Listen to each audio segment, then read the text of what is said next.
এই মেশিনটা আজকে নতুন লাগানো হয়েছে। এটা হচ্ছে অটোমেটিক পাম্প কন্ট্রোলার। যখনই আপনাদের ট্যাঙ্কের জল একটা লেভেলের নিচে নেমে যাবে, ও সাথে সাথে চেক করবে রিজার্ভারে জল আছে কিনা। জল থাকলে নিজে থেকে চালু হয়ে যাবে।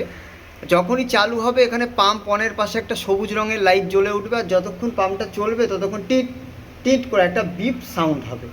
পাম্প বন্ধ হয়ে গেলে এই সবুজ লাইটও বন্ধ হয়ে যাবে, আওয়াজও বন্ধ হয়ে যাবে। 4 নম্বর 3 নম্বর লাইট হচ্ছে রিজার্ভার এমটি। ভবিষ্যতে যদি ব্যবহার করার জল না পান, এসে দেখবেন এখানে যদি কোনো হলুদ রঙের লাইট জ্বলে, তার মানে জানবেন কর্পোরেশনের জল আসেনি, রিজার্ভারটা খালি আছে। সেই সময় ম্যানুয়াল চালাবেন না, সেক্ষেত্রে পাম্পে হাওয়া ঢুকে যাবে। অপেক্ষা করবেন, আবার জল আসলে নিজে থেকেই ও উপরে তুলে দেবে। 4 নম্বর লাইটটা ট্যাঙ্ক সেন্সার ফল্টি।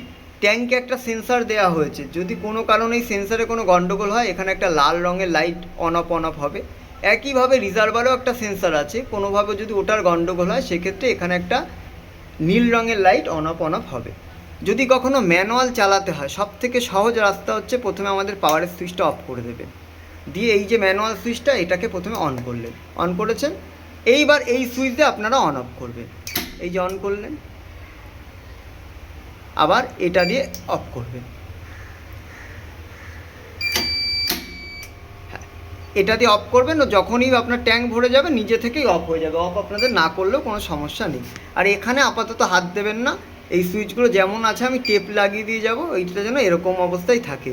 যদি কোনো সমস্যা হয় এইখানে ফোন নাম্বার আছে, এই নাম্বারে ফোন করে আপনারা কমপ্লেন লঞ্চ করাবে।